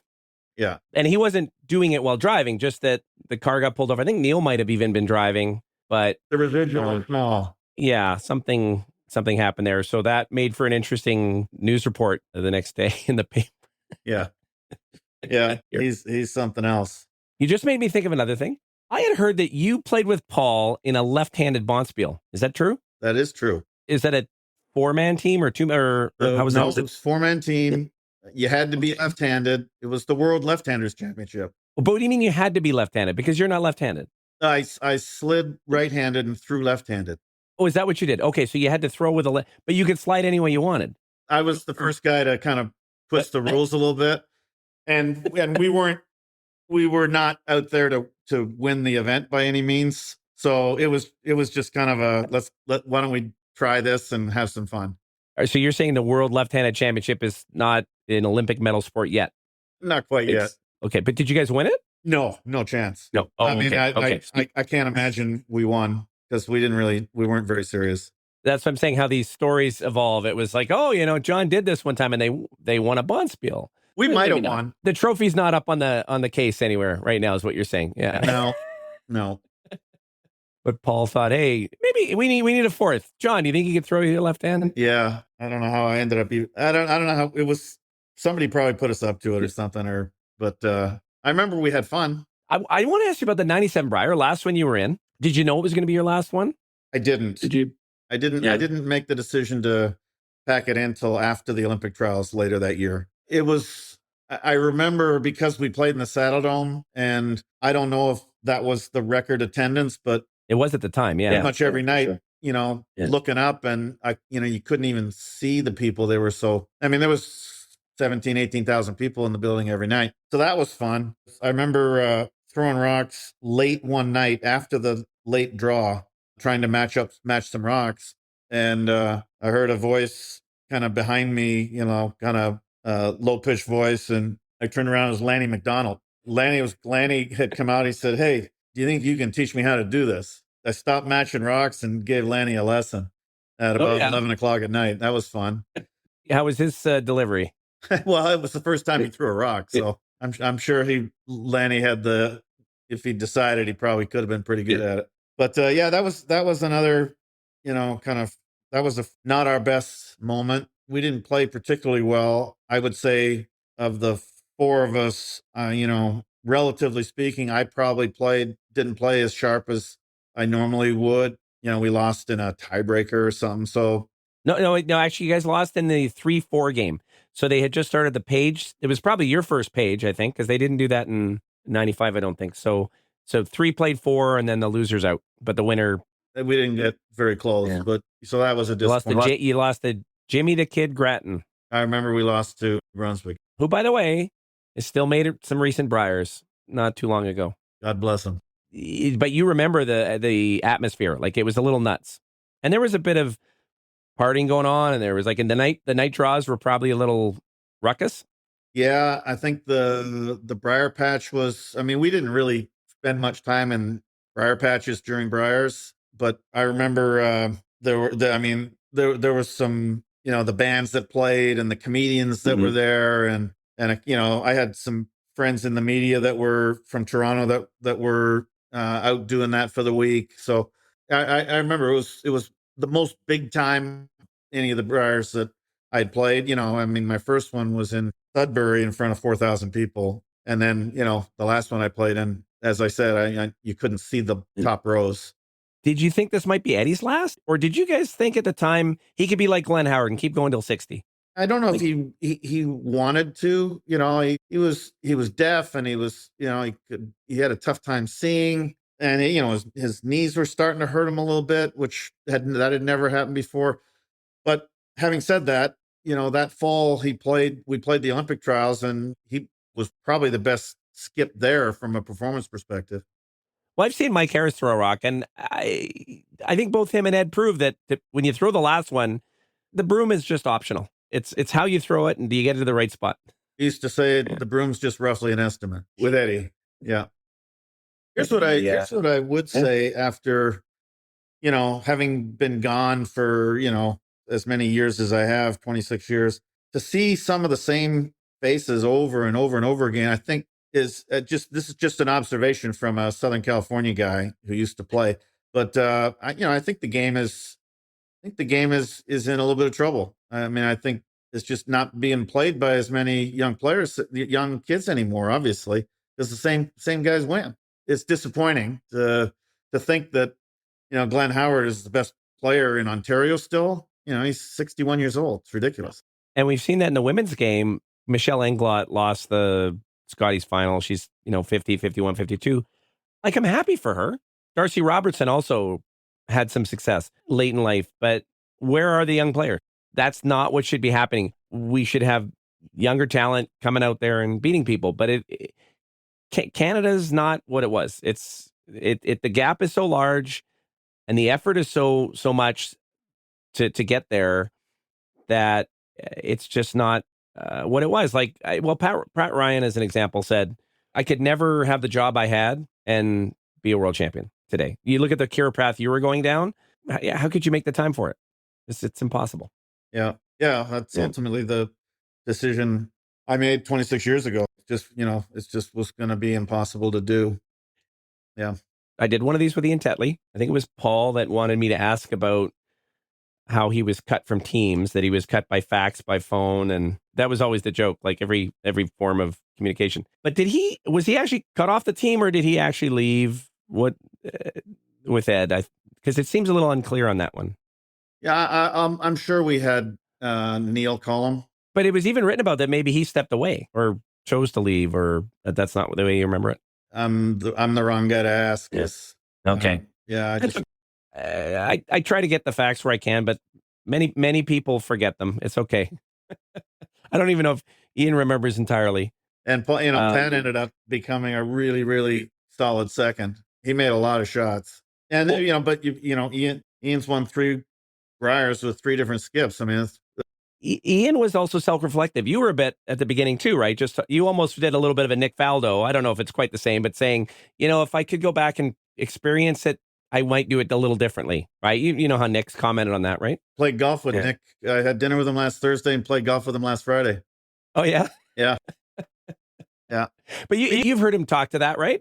Yep. No, he's a much softer. I mean, he still has a healthy ego, but he's a lot softer. Yeah. I mean, a lot of his reflection is, if I had been number 1 in the world now instead of 30 years ago, I'd be making $15 million a year from an equipment company.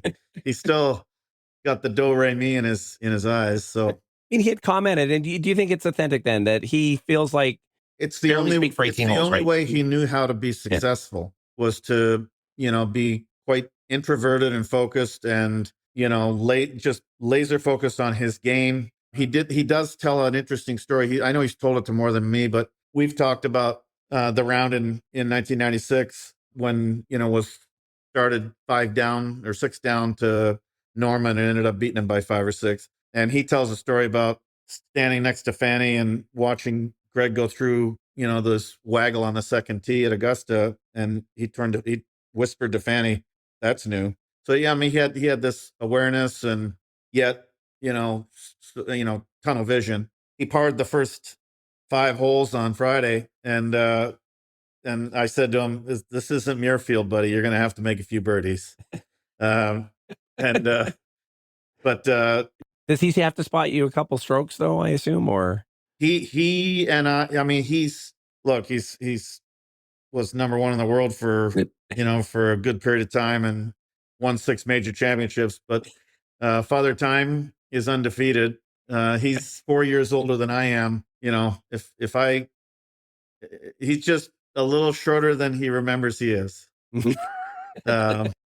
He's about 30 behind me off the tee, and he hit every iron shot right out of the middle of the club, and pretty much everyone went to the very front edge of the green or 5 yards short of the green. So he hasn't adjusted for lack of speed. Well, you did say that the ego softened, but there's still a little bit of that there, right? There's this still a little there. I think as we age, the muscle memory is not the same. So he's playing this week with his son in the father and son. So if there's an option to bet him on DraftKings, don't do it. Good tip. I don't know if this episode will make it out by then, but we'll see if we can tweet that out. Ian was interesting. He definitely understands that he was. So we talked about your intensity. He had a level of, I don't know if intensity is the right word, but he could be a little agitated at times almost, right? And he would want to jump up to the other end. And he says, maybe I didn't always have to slide to the other end and tell you and Ed or Wayne or anybody what I thought. Maybe I could have just stayed back. To be honest, he didn't do that much with us because we didn't really let him. He wanted to. We'd turn around and he'd be there, waiting to get asked, but we didn't really encourage it, let's say. But I was around him obviously when he was playing with other teams, and look, he's a great guy. He was a really, really good teammate, good player, and he's had a lot of success. I'm proud of the success he's had. He has a great, I think, attitude about the sport. He stayed in it, and he's married to Erica, and I think he's a good ambassador for the game as well. So a few other things here I'll bounce around on. Well, I think we covered it, but in the Burned by the Rock book, Jean had a great line that I just wrote down because it made me think of Ontario in that era. She said, "How many angels can dance on the head of the pin of Ontario curling?" Because her point being, you guys had 8 and then probably 9 and then 10 or 12 or even Wayne's coming up and these great players, they can't all fit on a 4-man team. So if you even look at it, you guys sort of bounced around a bit. As I said, there's probably some sliding doors where this could have happened, that could have happened, and this is the way it landed. But yet, weirdly, Glenn and Russ were sort of that steady point with really sort of 2 main teams. Yeah, epic. I mean, epic battles between the 2 teams. Actually, while we're on that, because Ed and Russ probably don't do Christmas cards, right? Or never did. No, never did. Was there any particular game or anything that comes to mind? there's lots of them. I mean, we lost Ontario Championship, the game that we had in hand, and a hair picked out of rock picked out Eddie's hand, hairbrush. We weren't using hair, pretty frustrating stuff. And it was like a wide open hit to win. And the rock goes into the sideboards as soon as he lets it go, and it's like, are you kidding? We just had a ton of really epic battles, and two teams that were just hyper competitive and hyper focused on each other. It was, if we beat them, we were going to we were going to go to the Brier that year. And I think between the two of us, we went pretty much every year for a long stretch. But, and as much as that rivalry was, burned pretty bright, I mean, at some point, Neil ended up playing with Russ. I remember when I was going to quit, I did have one conversation with Glenn and Richard Hart about maybe playing one more year. And I just decided, look, I've played my whole career with Eddie. I'm just going to hang it up. I'm not going to start another chapter because, I didn't feel like I had it in me for 4 years. So why do it for one? But, certainly, I think, as time has passed, just realizing how great a rivalry it was, how much they made us better, we made them better. When they got Wayne and Peter to play, I mean, that was a really, really difficult team to beat. Wayne made an interesting choice, similar to how you came out your first year. You skipped. Did he ever have a conversation about it? Or yeah, I think he probably, is a decent observer. Same way John Morris. John Morris actually did at some point. I'm not sure if we ever sat down, but he told me one night that he's I want to be like you, which was flattering. I mean, he's turned out to be one of the greatest ever. But he went and played third right after skipping, and has probably, other than the doubles thing, is his success really. He found his stride as a third, or in some cases even as a second. I mean, you reflect on those things, and at the end of the day, what I remember most, it's not the wins and losses and the missed shots or even the events that we won. It's the uniqueness about curling. You're spending time with three guys. It's a team. You're self-managed. You need to be responsible to each other. It's a wonderful gentleman's sport, and most importantly, you just met a bunch of really, really good guys along the way. I look upon, that time of my life and, wish I could do it again. But you can't. But I'm sure glad I did. And particularly with the guys I did it with, wonderful guys. Your second chapter has turned out pretty good. You've had great opportunities in your career. You've been able to work in another sport that you love, be involved at some of the highest level. And I'm assuming you played some nice golf courses. Yeah. You managed to play Cyprus? I try and play Cyprus every year. It's one of my favorite places on earth. I've had a chance to spend time around, the best players of the last 20 years or so. That part's fun. Running companies that, really iconic brands in sports and in golf. Being able to kind of be around the best athletes in the world has been a thrill. And, really fortunate that, I had a chance to be an athlete. I've had a chance to be in sports my whole life, and I've really not, what's the saying? Never worked a day in my life. It's never feels like work. Never feels like work. Yeah, I've been quite fortunate. And now back to work after doing the live golf thing and then playing some golf for the last really all year this year. I'm sitting here in a half empty apartment building in Brentwood outside Los Angeles, back at work again, because I've got an opportunity to be part of yet another really spectacular brand that does some really special stuff. So see, now you sound like we're tapering down here. I don't want to let us do that because I've got like 2 pages left here. I got to get some clarity on this. Read that you actually were involved a little bit with Lukowich when the tour conversations had started. I know Ed was trying to create the Pro Tour, which I guess became the World Curling Tour and all that. Did you have a bit of an involvement then in the 90s? Yeah, quite a bit. Yeah. I mean, I was with Arnold, Ed, myself, and Eugene Hritzik were the kind of the original guys. And being in Toronto, we hired a marketing agency, Brian Cooper and his brother Jeff, Hollis Communications. We hired that group, and I worked with them to sell kind of the first Players Championship sponsorship to Seagram's. We had the VO Cup back in 92, 93. 94, or was it as early 92 maybe? 93, yeah. 94, 95. And in that time, we rebranded to World Curling Tour. Pat Perraud's wife, Jane, did the logo for us. And it was really the beginnings of, I would say, like a players association. And this was preceding, obviously, the whole Grand Slam Brier standoff that happened after I had retired. But I was working at Adidas, curling, and doing this. When did you get involved then? Right after that 90 Brier? Was it shortly after, or was it even before that? Well, I mean, we sold that VO Cup sponsorship that I think happened in 93, 94, and maybe 95. So I would have been doing it in probably 91, 92. How did you first get started? Was it Ed calls you up, Lukwich, or did somebody reach out, or you knew what was going on? I think Ed reached out, but I mean, I wasn't, that wasn't a passive thing. I was actually quite involved. We tried to put together, it's actually kind of the same idea as, trying to make the PGA Tour more attractive to the golf fan, or global professional golf more attractive to the golf fan, which is how Live got started. There's really not many great events on the PGA Tour. That's a whole other story, but we tried to organize the World Curling Tour by qualifying these events to be either kind of the main event, where we would encourage all the best players to go and play, so that the best players are playing against each other more often, more frequently. Because that was the issue, right?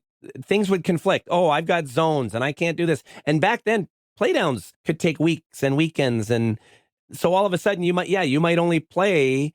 Yeah. We assigned points to the premier event that week. We encouraged the best players to play it. So that was the beginning of the point system, to create a point system for the rankings. And then, I was trying to recall, was there a financial payout for it, or it was more that you just qualify? Well, I think you just qualified. I'm not sure you had to qualify to the players to get into the players, right? Yeah. So where did you think that could go? At that time when you first got involved, I don't want to speak out of turn, but you might have been the most qualified in the room. I mean, Arnold's a business owner too, and he had success, but you're in the Toronto market, as you say, you really kind of understand where things go, but you also grew up in curling. What did you think was possible?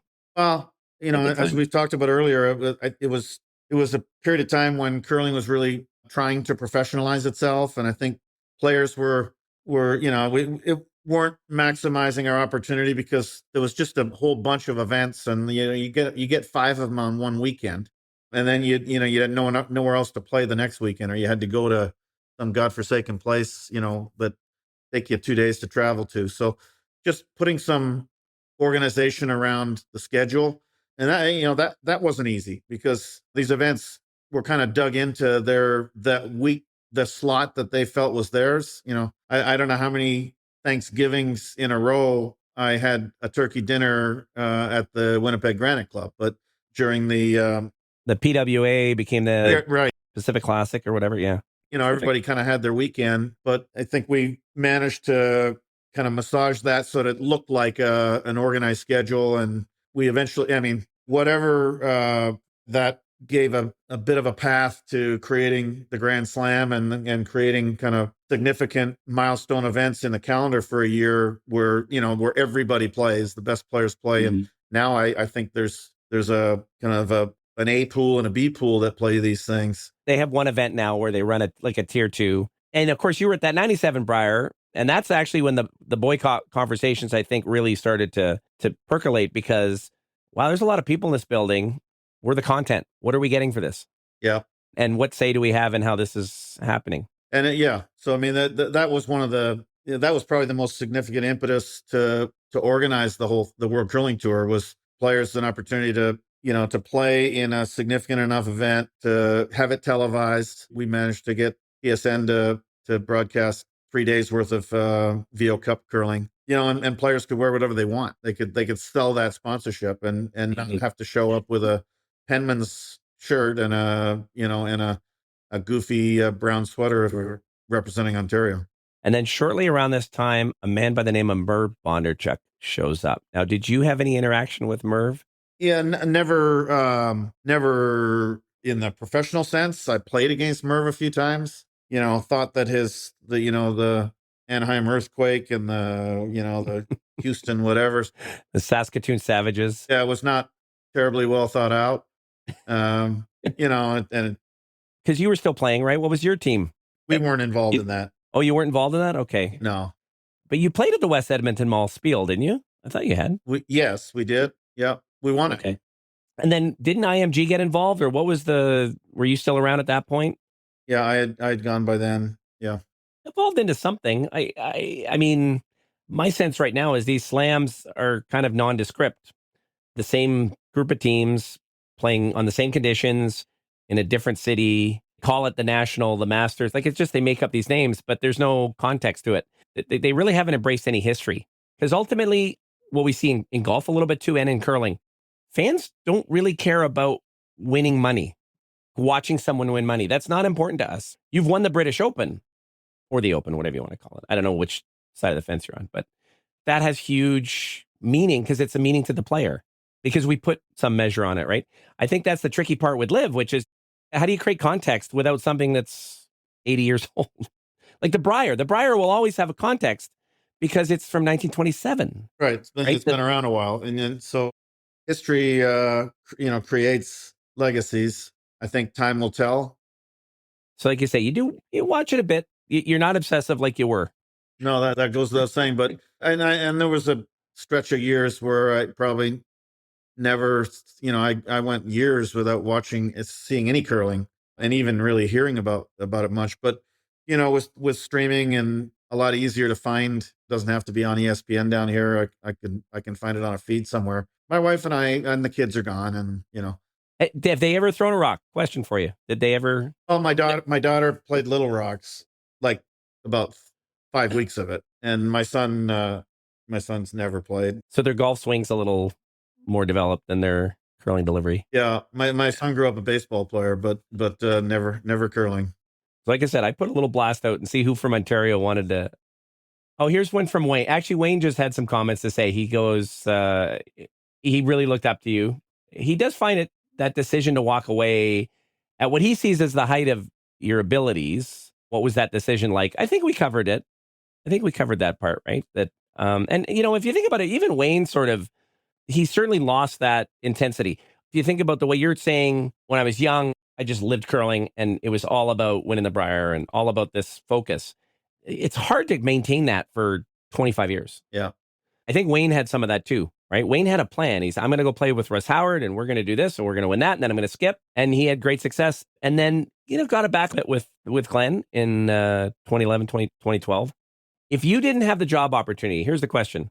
Let's say a better opportunity presented itself in Toronto, but was still going to focus your time and energy. Here's Ed Werenich skipping at 50 in a Brier. Was John Kawaja going to be skipping at 50 in a Brier? It wasn't that I, didn't want to curl anymore. It's just, to me, it was a practical thing. I mean, I think when I stepped away from the game, I had just, I had just been moved to heading up sales and marketing for Adidas in Canada. And it just became, and had a young family. So it wasn't even really an option. I suppose if I was a golf pro or, if I was firefighter or a fireman, I could have made it work, but that wasn't the case. So and for me, I don't think, I still played decent, until I hung them up, but I think I had a couple of stretches where I felt like, weren't many people who could play better than I could, in the early 80s and in the early 90s. It's like golf. Like, Johnny Miller only had 4 good years. And yet, you get guys that can play, Bernard Langer has played at the top level for 40. He's a unicorn. That's insane. I look at Glenn Howard, who, beat to win the Ontario Junior Championship. And, it was 1970 something, probably when we played that game.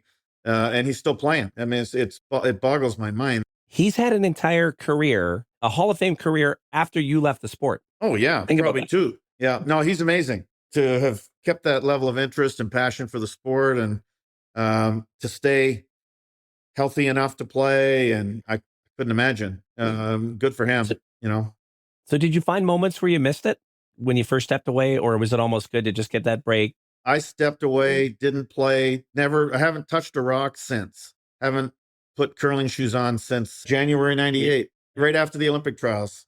We played a couple of weeks, played, a couple of, I don't know what we played in, and I hung them up in January. And never threw another one? Never threw another one. So that's coming on 26 years. The only way I could do it. I mean, I was never going to like mix curl or, play seniors. Ed never wanted to play seniors either, right? Like zero interest. Either play at the highest level or you don't play. So, and I'm fortunate. I've had other things come along in my life to keep things interesting and to kind of quench that thirst for doing something you have a strong passion for. For that, I'm really fortunate to have been able to just kind of focus my energy onto something else. What do you think would happen if you got in a hack today? Do you think you could slide without falling? I don't know. It's funny. I got a call from somebody ratted me out here in San Diego, and we had a popular radio host, but this radio host got a hold of me before one of the Olympics. I don't know if it was the one that the Schuster won or whatever. Anyways, he was, he's a smart ass, and he said, "Hey, we've got this guy in San Diego that won world championships, and and we're getting him on." And he gets me onto the show, and he says, "So how long would it take me to become the U.S. representative in the Olympics? Because to me, it's the only chance I have to be in the Olympics." And he wanted me to say, if you really put your mind to it, you could do it. And I said to him, it's a lot harder, really a lot harder sport than it looks like. And I know you used to play football, and you're probably a good athlete, and you probably could be pretty good fairly quickly. But the difference between pretty good, really good, and the best in the world, there's a big, big gap. I've always felt in curling, it just takes time, and it's probably why, we started this conversation off. You told me that I'm the youngest guy to win a Brier, and I think that's kind of the nature of curling. It's where you're not going to get a 14-year-old that's going to be a world beater because there's too much to learn. I mean, we've covered some of this. Maybe there's something else you remember. You're sitting around after a game. There's usually a story that comes up. Could be about you, another curler, could be whoever. Is there any that you think back to, but one that got told or one that you can think of from the Ontario community back in the days?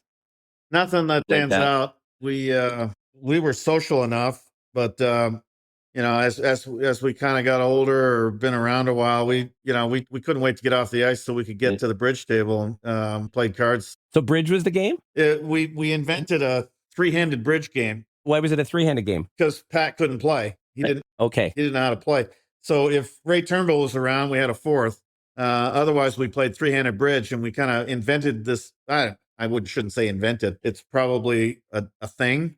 We kind of occupied our time kind of doing that the last 6 or 7 years we played.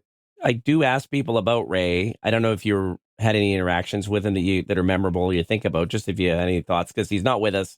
Anything you remember about Ray? Oh, in general, Moosey was just he loved life. You knew when he walked in the room, and he was just an awesome guy to be around, super high energy. No particular story other than I laughed and enjoyed his company every time I had the chance to be around him. And we've lost some really, really cool people that I had an opportunity to meet, Ray being one. Larry McGrath was our driver in 1983 at the World Championship. We kind of opted him as our fifth man and our coach and our whatever. And he was awesome. Just a real gentleman. Had a chance to meet Ernie. And, I'm old enough to have not played against, but had a chance to, spend time around like Sam Richardson and Ernie Richardson and some of the greats.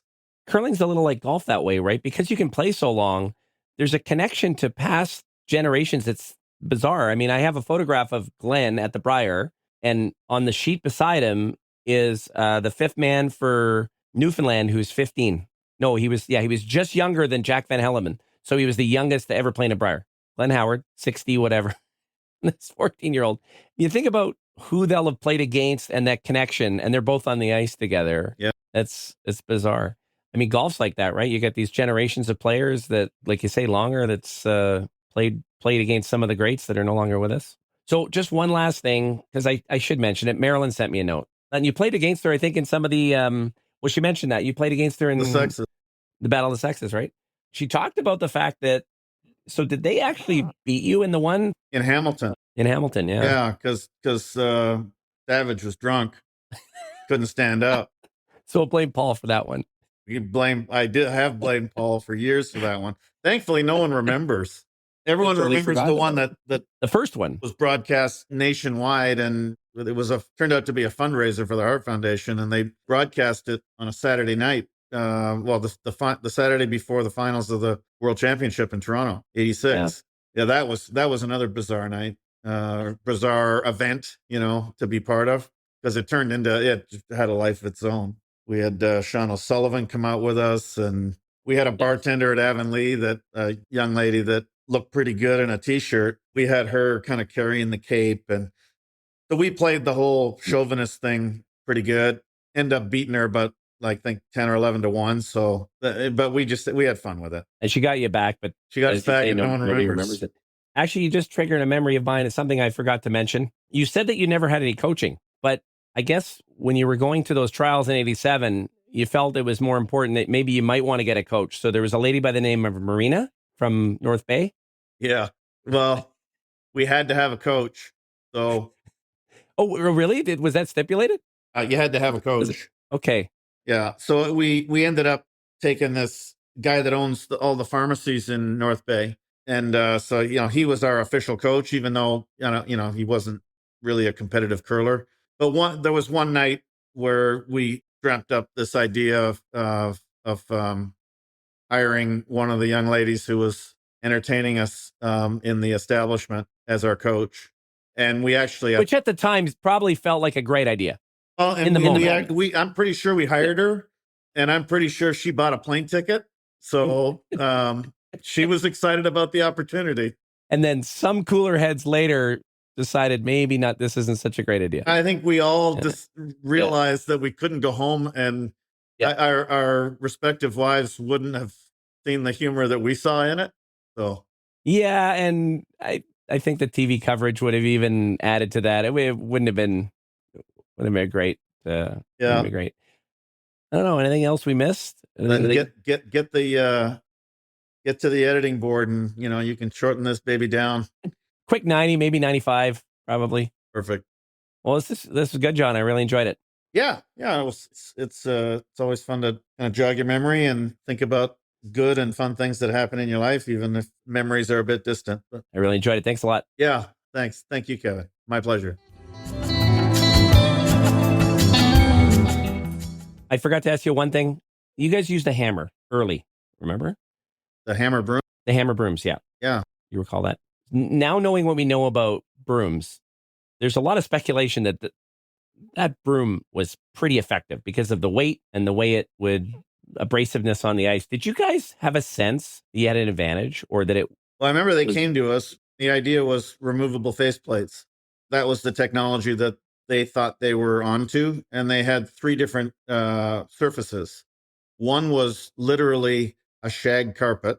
One was a Berber carpet, and one was a padded nylon thing that ended up becoming, what everybody used. They told us, on fast ice, you could use the shag carpet one because it polishes the ice better. And I don't think we spent 3 minutes with the other 2 surfaces. So we just gravitated to this one. And yeah, you could tell it worked, but back then, corner sweeping wasn't allowed. Depending on what year it was, at the Brier officials, CCA officials would get excited about whether the handle was covering both sides of the running surface. It's one of the off-putting things for me when I watch curling now, to see one guy sweeping and the other guy not. I mean, what does that mean? Neil Harrison used to say, it's just, if somebody ever could prove to me that sweeping wasn't effective, it would be like my wife telling me that she was faking orgasms all her life. So we. I'm leaving that in, by the way. I think Harry would want us to, don't you think? Yeah, no, that was a good line. I can't for the life of me understand. And then when, I think corner sweeping is still, they say, make it curl, make it curl. I don't know. I don't think it's healthy for the game. I think the old rules, I know there was an opportunity to cheat a little bit, but we self-policed it. We talked about it. We self-policed it. And I just think when, and I can notice it if somebody says, make it curl or whatever they say, or make it go straight or high side, whatever the communication is. Most people may not even know what it means, but to me, it's like that's taking the skill away.